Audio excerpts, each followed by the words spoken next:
Ici Londres, bonsoir. C'est évidemment avec beaucoup d'intérêt, avec une certaine inquiétude, que l'on suit depuis ce matin à Londres le déroulement des événements au Moyen-Orient.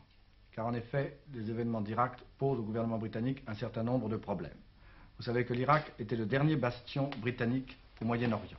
La révolution qui s'est effectuée aujourd'hui risque de marquer la fin de l'influence britannique dans toute cette région du globe. Nous avons d'abord eu la nationalisation des pétroles d'Abadan et le gouvernement de M. Mossadegh. Il y eut ensuite le départ de Glob Pacha de la Jordanie. Il y eut ensuite la perte du contrôle du canal de Suez. Et il y a aujourd'hui cette révolution en Irak qui marque la fin du gouvernement Nouri es-Saïd. Nouri es-Saïd étant le Premier ministre d'Irak, vieil ami fidèle de la Grande-Bretagne. Donc un certain nombre de questions se posent ce soir au gouvernement. M. Macmillan est du reste actuellement, au moment même où je vous parle, au 10 Downing Street avec ses ministres en train d'étudier les questions. Et j'ai demandé à Sylvain Mangeot, qui est spécialiste des questions étrangères au News Chronicle, de bien vouloir répondre à ces questions précises. D'abord, est-il possible que la Grande-Bretagne envisage une intervention militaire en Irak, à l'issue du coup d'État de ce matin? Non, je ne crois pas, parce que ça serait uniquement sous l'accord du pacte de Bagdad, et il n'est prévu qu'une intervention n'est prévue que dans une cas d'agression. D'après ce qu'on sait jusqu'à présent, cette révolution est une vraie révolution intérieure qui s'est faite par des Irakiens et non pas par des Égyptiens déguisés en Irakiens. D'accord. Mais si le roi Faisal lançait un appel à l'aide, est-ce qu'il serait recevable, cet appel?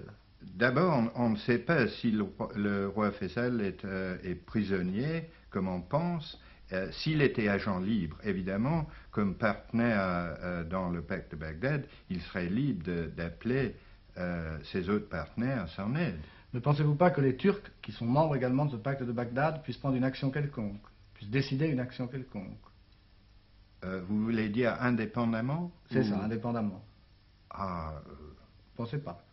c'est une possibilité, mais ça serait une possibilité très dangereuse, je crois. D'après vous, il y a donc peu de chances que cette révolution d'Irak provoque une intervention extérieure quelconque?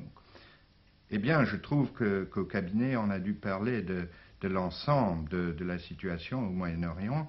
Il ne faut pas oublier que la menace de la révolution en Irak pèse aussi sur le Liban, et qu'il est parfaitement possible que le président Chamoun relance son appel à l'Ouest sous prétexte que la révolution en Irak a aggravé le danger au Liban. Donc il est encore un peu trop tôt ce soir pour savoir exactement comment internationalement vont être pris les événements d'Irak, mais toute intervention militaire extérieure en provenance de Turquie ou de l'Angleterre ou d'ailleurs semble pour l'instant exclue. Maintenant, un autre point, la livre sterling a déjà perdu un petit peu de sa valeur sur le marché de New York. Un certain nombre d'actions de sociétés pétrolières ont fait un plongeon aujourd'hui au Stock Exchange. Est-ce que vous pensez que la perte des pétroles d'Irak, qui peut se produire si le nouveau gouvernement décide la nationalisation des pétroles d'Irak, aura des conséquences économiques catastrophiques pour la Grande-Bretagne? Ou disons graves, sérieuses, ne disons pas catastrophiques. Oui, certainement graves, parce que rien que la seule compagnie de l'Irak Petroleum représente, je ne sais pas, des capitaux dans l'ordre de 200 millions de livres sterling, je crois. Ce qui est quand même appréciable. Qui est quand même appréciable, mais je crois que là aussi, il faut envisager l'ensemble et le menace devant laquelle on se trouve, c'est que Nasser devient le maître de tout le pétrole du Moyen-Orient.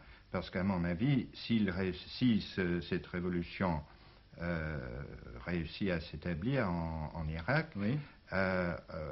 Une fois l'Irak perdu, tôt ou tard, tout le pétrole du Moyen-Orient passera fatalement dans les mains de Nasser. Mais alors est-ce que justement cette révolution qui vient de se produire en Irak ne va pas obliger les puissances occidentales, et je pense principalement à la France et à la Grande-Bretagne, à réviser toute leur politique avec le colonel Nasser, qui, comme vous le disiez tout à l'heure, va tenir entre les mains tout le pétrole du Moyen-Orient dont nous savons que nous avons plus ou moins besoin?